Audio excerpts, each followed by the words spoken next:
Donc on est dans le Pardes et Vedrat Hashem, on va commencer la lettre Samer aujourd'hui. Donc Bebiur Inyan Od Samer. Donc c'est la lettre Samer, 9 et 6, 15. C'est la 15e lettre de l'alphabet de la porte 23. Alors on va commencer Saba des Sabines. Alors, Saba des Sabines, littéralement, c'est le grand-père des grands-pères. C'est une expression qui revient souvent dans le Zohar, surtout dans les hydrotes, pour désigner un personnage mystérieux. Mais, il ne faut surtout pas confondre avec un autre personnage, désigné aussi d'une autre manière, qui s'appelle Atika. Et évidemment, on l'aura dans la lettre Aïn. C'est qui ce grand-père des grands-pères? Atika, alors la différence qu'il y a entre Saba et Atika, c'est pas facile. Simplement, Saba, c'est vraiment le grand-père. Atika, hein, c'est plus l'ancien. D'ailleurs, c'est pour ça qu'on traduit Atika l'ancien. Atika des Atikin, l'ancien des anciens. Atik Yomin, il y a l'ancien des jours. Bref, ce sont des expressions qu'on verra dans le Zohar. Ça, on verra quand on sera dans Atika. Maintenant, on a une expression qui s'appelle Saba des Sabines. C'est expliqué dans la Tikkunim que c'est lié à Chochma. Évidemment, parce que celui qui est âgé, celui qui a un grand-père, on peut penser qu'il est sage. Et à un autre endroit, c'est expliqué que c'est lié à Keter. Évidemment, parce que Keter, c'est le plus ancien. Si on dit que Chochma, c'est Abba, on dit que Ima, c'est la mère, et que Tiferet, c'est le fils. En tout cas, tout montre que c'est un degré caché. Parce que ça montre que cette personne-là, elle a une sagesse cachée. Et cette sagesse, elle est cachée dans Keter, parce que l'essentiel de la vieillesse, elle est dans Shesham, Ikar Azikna, parce que c'est dans Keter que se trouve l'essentiel de l'antériorité, de la vieillesse, de la sagesse, comme on l'a expliqué à Zaken. Zaken, il faut le voir effectivement à la lettre Zain. Je vous rappelle juste qu'est-ce qu'il y avait marqué à propos de Zaken et Vav Zain. Qu'est-ce qu'on avait vu à propos de Zaken? On avait dit là-bas que c'était lié à Keter, et que Zekenim, ça indique les sphirotes en général, et on l'avait vu là-bas à l'article Zaken. Alors maintenant, il se trouve aussi que c'est des fois la bina. Simplement, c'est une expression qu'on trouve dans le Zohar, et qui n'est pas Saba des Savines, mais qui est Safta des Saftines. Ça veut dire quoi? La grand-mère des grands-mères. Donc il y a le grand-père et il y a la grand-mère. Et c'est expliqué ainsi dans le Zohar, dans Parashat Noach. On verra ça, ou je crois qu'on l'a déjà vu. Et pourquoi? Parce qu'elle est, qui dit crétraine, parce qu'elle est appelée ainsi, Besod Metsiuta, parce que ça indique son statut, sa fonction, Mekora, son origine, Amit Alemed Baketer, parce que la Bina, au départ aussi, elle est cachée dans le Keter. Et Chochma aussi. Qui Sham Metsiutan, parce qu'effectivement, la Bina et Chochma sont deux degrés qui sont cachés dans Keter. Et de même, Uke Moshe Chochma Nikra Saba des Savin. Et de même que Chochma s'appelle Saba des Savin, Besoda Keter, Kedi Pirashnu, dans le secret de Keter, comme on vient de l'expliquer. De même, la Bina, sa position cachée, elle s'appelle Safta des Saftin, elle s'appelle la grand-mère des grands-mères.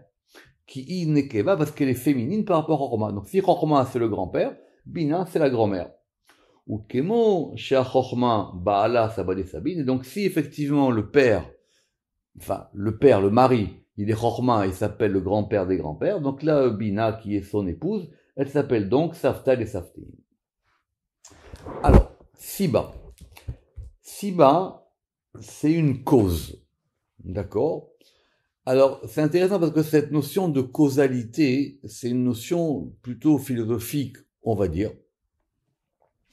Et il faudra faire attention à la différence qu'il y a aussi entre Siba et Ila.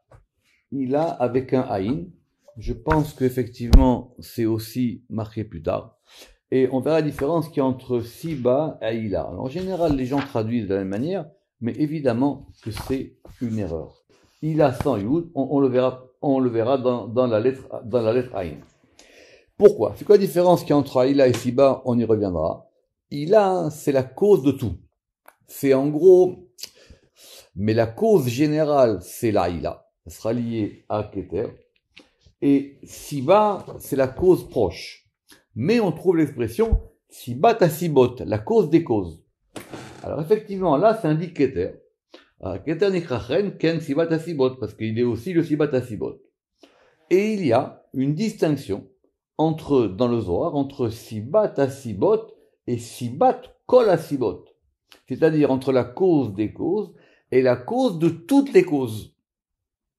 Et ça, on l'a expliqué dans la porte, est-ce que Ensof c'est à Keter? Et là-bas, on a expliqué ça. En gros, ça indique toujours Keter, mais ça dépend du degré de causalité que l'on veut désigner. Alors, un terme complexe qui est le terme de Ségoula. Alors d'abord, Ségoula dans la Torah, ça s'écrit avec un Kubutz. Ça s'écrit pas avec un Vav Kubutz, en général. Évidemment, on va pas parler de l'emploi vulgaire de ce mot qui est à peu près un synonyme, je sais pas quoi, de magie, de sortilège, de trucs dans tous les sens. Il y a la ségoula pour ça, et la ségoula pour ça, et la ségoula pour ça. Bien qu'il y ait effectivement une racine à ce terme-là. Le terme ségoula, il apparaît dans le Tanakh plusieurs fois. L'occurrence principale, elle est dans Shemot. C'est en Shemot, dans Parashat Yitro, 19, chapitre 5.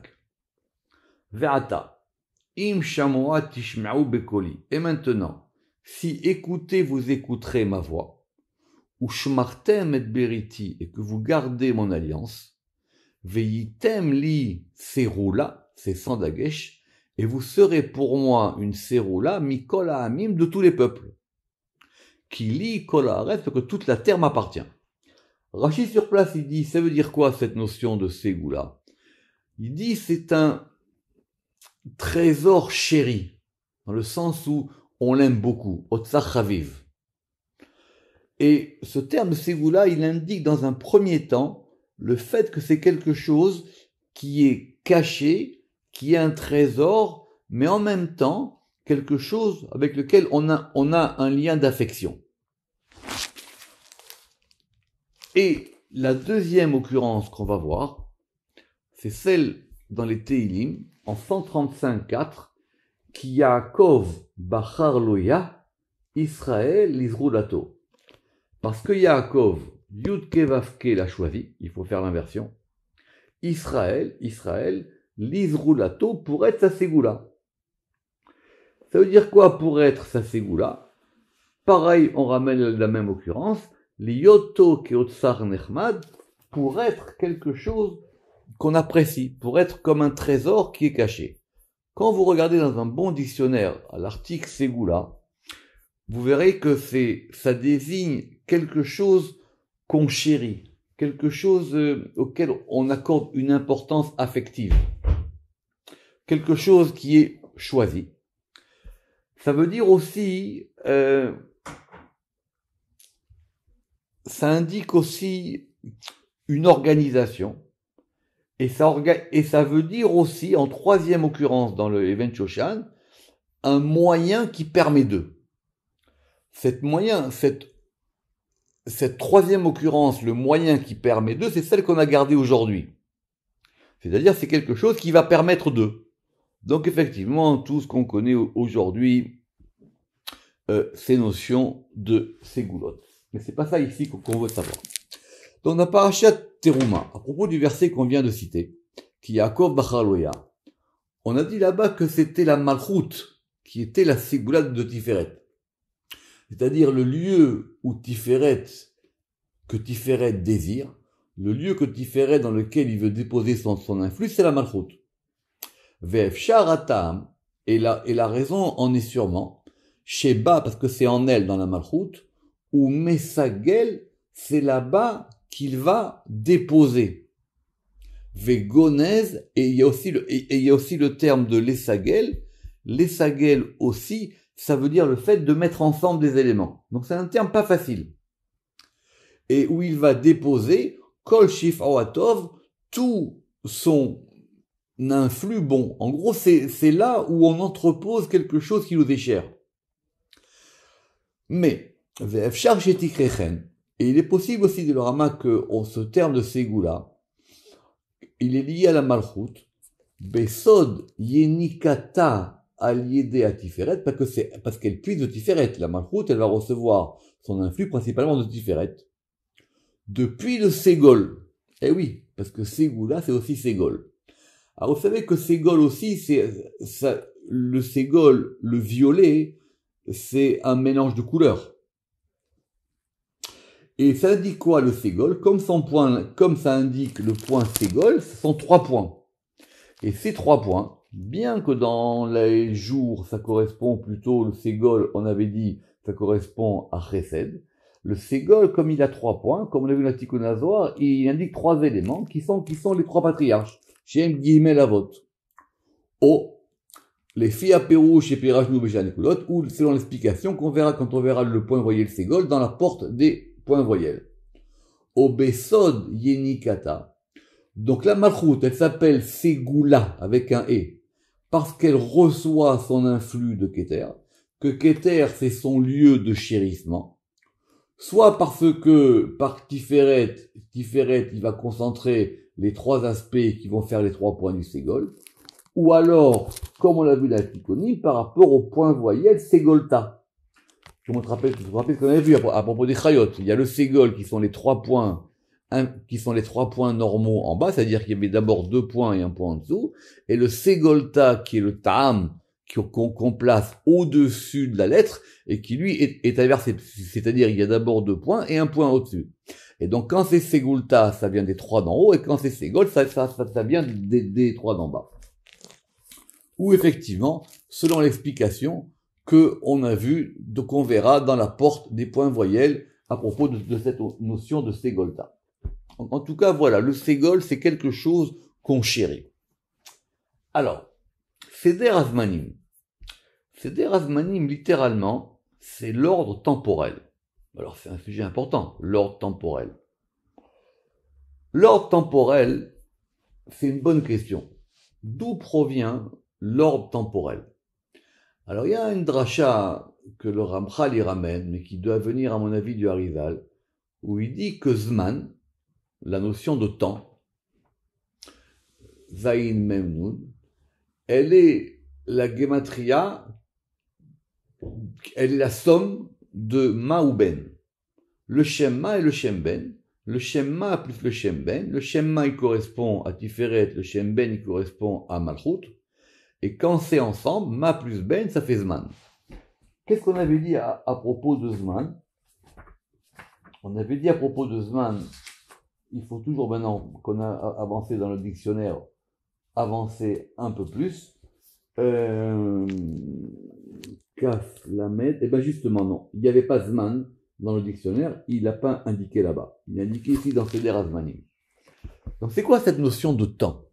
Alors c'est une notion très importante, et on va aller vite ici, mais le Ramak il sait ce qu'il fait. Rappelez-vous, comme on est veille de Pessah, que la notion de temps, on est sorti d'Égypte rapidement. Vous vous rappelez, Bechipazon. La notion de temps, elle est étudiée par Rabbi Chaim Vital dans un livre très compliqué, qui est à mon avis l'un des livres les plus complexes de Kabbalah que j'ai jamais lu, qui s'appelle Ma'amar Pesi Otav Shel Abraham Avinu. C'est quoi ce livre? Vous savez qu'Abraham, il a été faire la guerre des 4 et 5 rois pendant la nuit de Pessah. C'est pour ça qu'on parle de ça pendant Pessah. C'était le soir du Seder. Et on est venu lui annoncer qu'on avait kidnappé son neveu Lot. Et il a dit tout de suite, comme Lot lui ressemblait, qu'il voulait pas que les gens croient qu'on avait kidnappé Abraham. Bref, tout ce que le Midrash il raconte là-dessus. Abraham, tout d'un coup, il est parti. Et dans la nuit même, il s'est retrouvé dans le nord. Apparemment, c'était en Syrie ou un peu plus haut, pour faire cette guerre qu'effectivement, il a gagnée d'un coup. Et donc, c'est de là-bas qu'on apprend cette notion de Kefitzat Aderer, à savoir le fait que maintenant, une personne, elle est capable de traverser l'espace en un temps bref. Or, il y a une Gemara, ou un Midrash qui dit, ou une discussion là-bas pour dire quelle était la longueur des pas d'Abraham. Est-ce qu'Abraham, il avait des pas courts, il avait des pas longs, etc. Bref, comment est-ce qu'il a fait pour faire cette notion de Kfisat Haderer? Kfisat Haderer, c'est dans la Kabbale. Ça, il y a quelques récits de gens qui ont réussi à faire ça, à savoir à se déplacer d'un point X à un point Y en un temps, on va dire, assez bref. Simplement, Rabbi Chaim Vital, il pose là-bas, et donc il a consacré un livre qui s'appelle Ma'amar Pesiotav Shel Avraham Avinu à ce sujet-là. Et il pose une question fondamentale de Kabbale, et d'ailleurs de général, métaphysique. Si vous voulez aller de Paris à New York en 5 secondes, qu'est-ce que vous avez comme possibilité? Vous en avez deux. Soit vous contractez l'espace, soit vous contractez le temps. Si je contracte l'espace, la distance entre Paris et New York est de 7000 km, et que cette distance, elle devient 7 mètres, alors du coup, vous allez mettre 3 secondes. Mais si maintenant vous laissez les 7000 km, et que vous contractez le temps, et que donc du coup maintenant, chaque heure est équivalent à une demi-seconde, alors vous pouvez aussi le faire en 3 secondes. Donc c'est la grande notion de la différence qu'il y a entre le temps et l'espace. Il se trouve que le Rama qui va vous ramener maintenant un midrash, que effectivement il n'y a que lui qui peut voir, qui est le midrash Rabbah. Le midrash Rabbah, il dit au début que Amar Rabbi Yitzchak bar Simon, il y a marqué dans la Torah lors du premier jour de la création, Vayi Erev, et il fut soir. Vayi Boker, et il fut matin. Voilà ce que dit le Midrash. Yehi Erev en Ktiv. Il n'y a pas marqué qu'il fut soir. Il n'y a pas marqué que Dieu il a créé le soir. Il y a marqué Vayi Erev, et il fut soir. Donc, le soir était déjà une notion qu'on connaissait. Je reprends. Yehi Erev en Ktiv. Kan. Et là, Vayi Erev. C'est-à-dire, on est dans la création. Et tout d'un coup, il y a marqué, et il fut soir et il fut matin. Mais donc, alors d'où elle vient cette notion de temps? Le premier jour, on crée le monde, il y a de la lumière. Mais ça vient d'où la notion de temps? Mikan, le Midrash dit, de là on apprend, Sheaya Seder Azmanim Kodem Lachen. De là on apprend que l'ordre temporel est antérieur à la création. Pour ceux qui s'en rappellent vraiment, on avait posé la question dans le Pardès, à un moment donné, le Rama qu'il avait fait un compte du temps avant la création. Pourquoi? Parce que si le monde il a été créé le 25 Elul, comme on dit généralement, alors quoi? Et qu'est-ce qu'ils sont devenus les 24 autres jours d'avant? Donc il y avait forcément un temps avant. Nous, on situe la création du monde au 25 Elul. Mais si le 25 Elul, c'est le premier jour de la création, qu'est-ce qui se passe avant? Donc c'est un calcul très compliqué, qui sera repris d'ailleurs par tous les astronomes et tous ceux qui ont calculé le temps dans l'histoire juive, y compris Maïmonide, pour comprendre cette notion de c'est quoi l'ordre temporel. On va voir ici. En tout cas, l'ordre du temps, comme je viens de dire, il est lié à l'union de Tiferet ou Malchut. Pourquoi? Parce que Tiferet, c'est le jour, chez Midat Yom ou Midat Laila.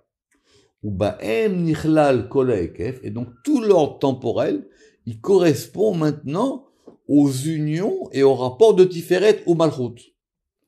Ou Mipne chez M Kadmu Bamachashava. Et puisque ces notions de Tiferet et Malchut, ils étaient en premier dans la pensée divine, c'est pour ça que le Midrash que je viens de citer, il dit Amur Razal, Melamel, Shiaya, Seder, Azmanim, Kodem Lachen. Il y avait donc un ordre temporel avant la création du monde. Quand dit cet ordre temporel, il était peut-être lié directement aux sphirotes, avant même qu'on ait un monde réel dans la Asiya. C'est un sujet complexe, c'est tout ce qu'on va faire ça pour aujourd'hui. La notion de Sod. Alors Sod, il faut effectivement distinguer Sod et Raz. Ceux qui connaissent, Sod c'est plutôt le secret, et Raz c'est aussi le secret. Alors il faut prendre une décision de traduction.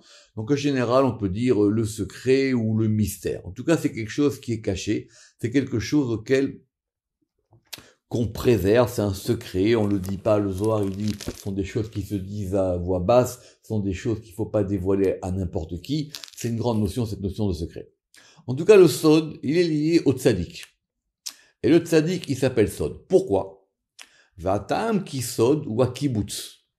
Parce que ce secret, c'est quelque chose qu'on a rassemblé et qu'on a mis dans un endroit caché.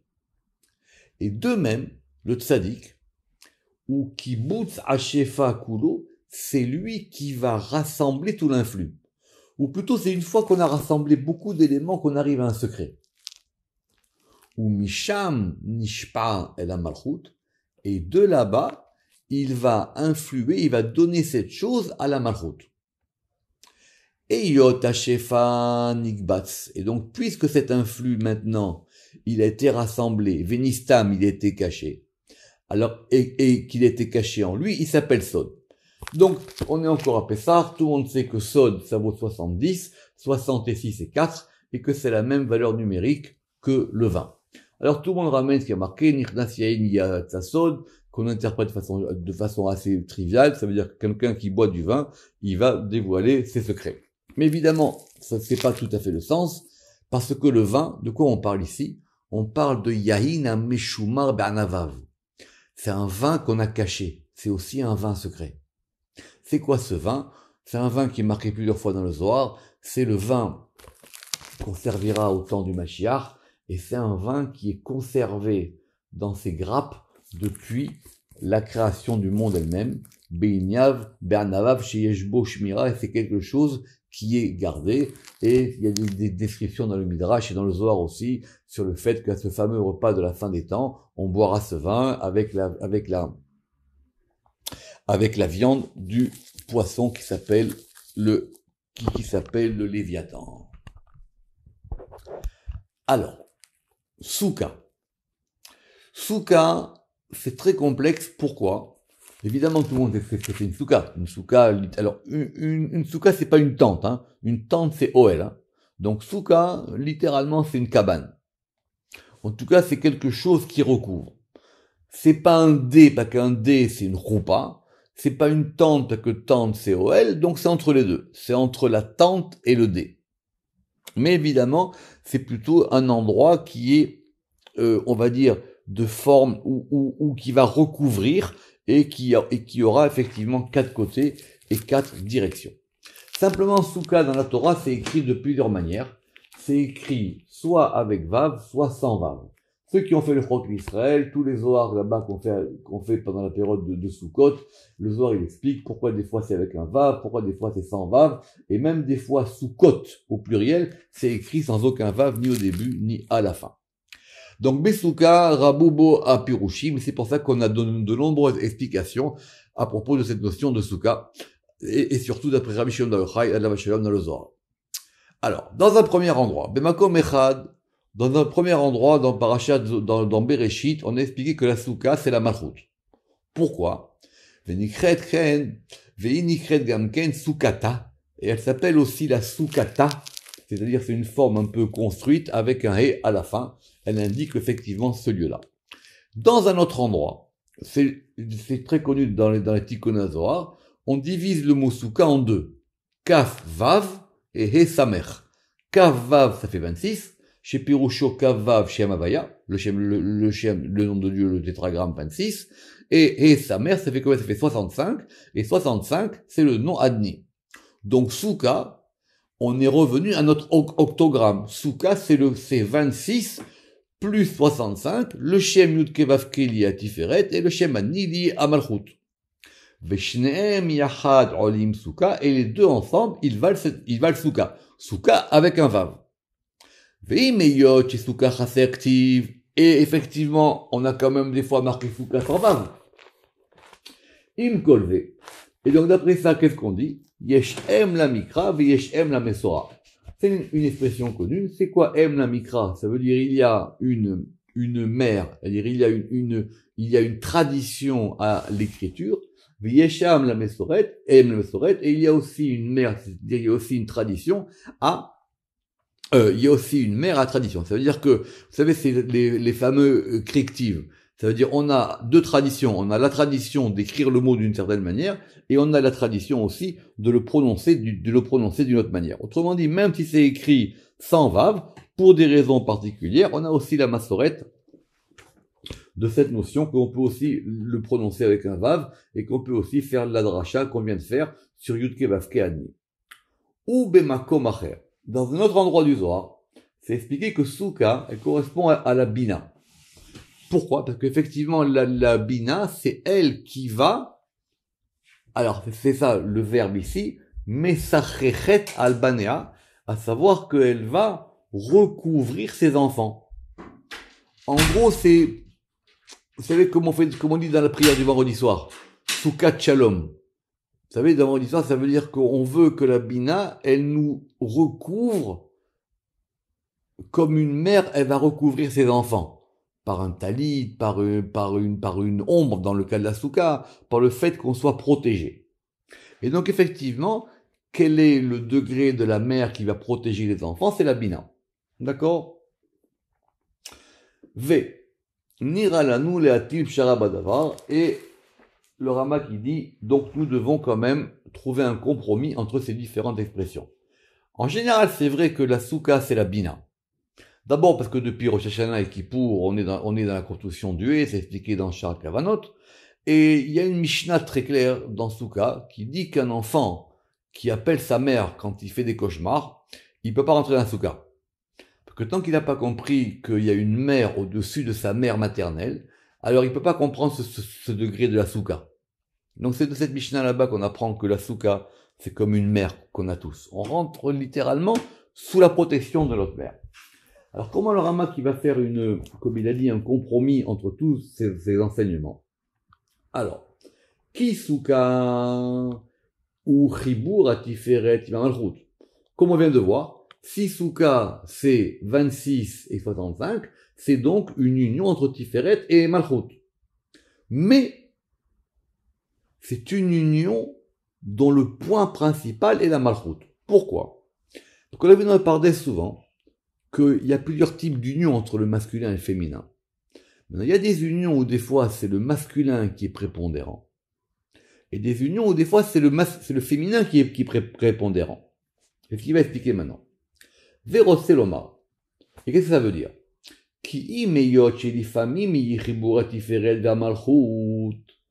Bien qu'il arrive quelquefois que l'union du masculin et du féminin de Tiferet et Malchut, il se fasse aliéder, il se fasse d'abord par un éveil du masculin. C'est d'abord le masculin qui va vers le féminin. Vei azachar ika, et donc le masculin il devient prépondérant. Ve'anekeva zachar, et le côté féminin, il est caché dans le zachar. Agav, tu connais toujours encore veille de Pessah, ce sera la fameuse discussion du Zohar sur la différence qu'il y a entre Leil et Laïla. Vous savez qu'il y a marqué Leil Shimurim pour Pessah. Il est marqué que c'est une nuit de protection au pluriel. Mais il y a marqué Leil. Et dans le même verset, il y a marqué Leil et Laïla. C'est ce qu'il dit là-bas le Zohar. Il y a un degré où le masculin, il est enfoui dans le féminin, et un degré où le féminin, il ressort. Donc, bien qu'en général, l'union du masculin et du féminin, ça commence d'abord par un éveil du masculin qui va vers le féminin. Et donc le féminin, maintenant, il va être caché dans le masculin. Dans le nom de Souka, c'est l'inverse. Beshem Souka adavar befer. Pourquoi? Ki ikar ayichud banekeva. Parce que l'essentiel de cette union, elle se fait dans le féminin. Ve'anekeva niglit. Et c'est le féminin qui est dévoilé, et c'est le masculin qui est caché. Donc la souka, c'est vrai que c'est féminin. Mais il peut pas y avoir de souka s'il n'y a pas une union du masculin et du féminin. Simplement, qu'est-ce qui apparaît, qu'est-ce qu'on voit, c'est une souka. Alors la souka, c'est féminin. D'où toutes les drachot du Zohar sur des fois que souka c'est écrit avec un vav et des fois c'est écrit sans vav. Velachen. Niskar chiburam beshem nekeva. Et donc c'est pour ça que maintenant c'est du masculin et du féminin, mais c'est une union qui est, on va dire, à prédominance féminine. Et c'est pour ça qu'on a dit que Souka c'était Kavav et sa mère, 26 et 65, parce que ça correspond à notre fameux octogramme. l'octogramme Yud Kei Vav Kei Adni. Or, cet octogramme, qu'est-ce qu'il indique? Amoré al Chiburam. Il indique le fait qu'ils soient unis. Ou Mipne Sheka Sherit Chabru. Et puisque maintenant, une fois qu'ils sont unis, qu'est-ce qu'ils vont faire? Ils vont rentrer dans la choupa. Donc, vous avez un masculin et un féminin. Ils vont s'unir. Une fois qu'ils s'unissent, pour s'unir, ils rentrent dans une choupa. Or, c'est quoi la choupa, si vous vous rappelez à propos de la choupa? La choupa, en général, c'est la bina. Ve'em nichnasim ou mitalim babina. Or, quand ils rentrent dans la choupa, ils sont maintenant cachés par la choupa, puisqu'ils sont à l'intérieur. Et la choupa, c'est la bina. Pourquoi? Parce que Besod Vav Ketzavot Anelamot Vav, que la bina, elle a en elle les 6 directions, puisque la bina, c'est la mère. Donc, elle les a en elle, même on dira en gestation. Ve'ainu. Et donc, c'est pour ça que notre souka, qu'est-ce qu'elle va représenter? Ben, c'est simple, elle va avoir un côté à l'est, Mizrach, un côté à l'ouest, Marav, un côté au nord, Safon, un côté Darom, au sud. Ma'alaou Mata, le haut et le bas. Donc, on va retrouver dans notre soukha nos six directions. Ce qui est la raison, d'après le Zohar, pour laquelle que quand on va faire les na'anouim, ce qu'on appelle les succussions du loulav, on doit les faire dans la soukha, pas la synagogue. Parce que c'est la soukha elle-même qui représente ce lieu, et nous on fait, et on rentre avec le loulav dans la soukha, et ces 6 directions dans lesquelles on va succusser, comme on disait autrefois, le loulav, on va le faire dans les 6 directions de la soukha elle-même. Je reprends. Ve'ainu, metziut soukha, et donc c'est ça que indique la soukha. Mizrach, Marav, Tafon, Darom, l'Est, l'Ouest, le Nord et le Sud. Mala ou Mata, le haut et le bas. V'em, soukha les Mata, et donc ça correspond à la soukha qui est en bas. Bim Koma, dans leur endroit, ou Mitalim. Et donc maintenant, ça va se cacher, et ça correspond à une soukha qui est au-dessus. V'em, soukha les Mala. Donc vous avez soukha et choupa. Donc quelque part, vous avez le masculin et le féminin qui vont s'unir, et ils s'unissent dans un degré féminin qui est encore plus haut qu'eux, qui sera ici le degré de la bina. Et comme ça, on comprend tous les textes du Zohar. Donc, Nimtzanu Lamdim. Et donc maintenant, qu'est-ce qu'on retire de tout ça? Que le principe de la souka, il est dans bina. Dehainu vav ketzad, parce que ça correspond aux 6 extrémités, à nelamim ba, qui sont cachés dans la souka. Et dans les tikkunim, on a expliqué qu'il y a encore une autre expression, celle que je vous ai citée, qu'on dit dans la prière du vendredi soir, qui s'appelle Soukat Shalom, la tente, la cabane de paix. Pourquoi ça s'appelle Soukat Shalom? Toujours, vous vous rappelez, quand on a 2 mots, on a donc 2 notions. C'est quoi la cabane de paix? Souka, c'est Bina, et c'est la Souka de Shalom. Or, Shalom, on verra à l'article Shin, en général, Shalom, c'est Tiferet. Chez Sochechet al Shalom, chez Tiferet, qui est Tiferet, comme nous verrons quand on verra cette notion de Shalom, à sa place. Baruch Adonai Le'olam. Amen ve Amen.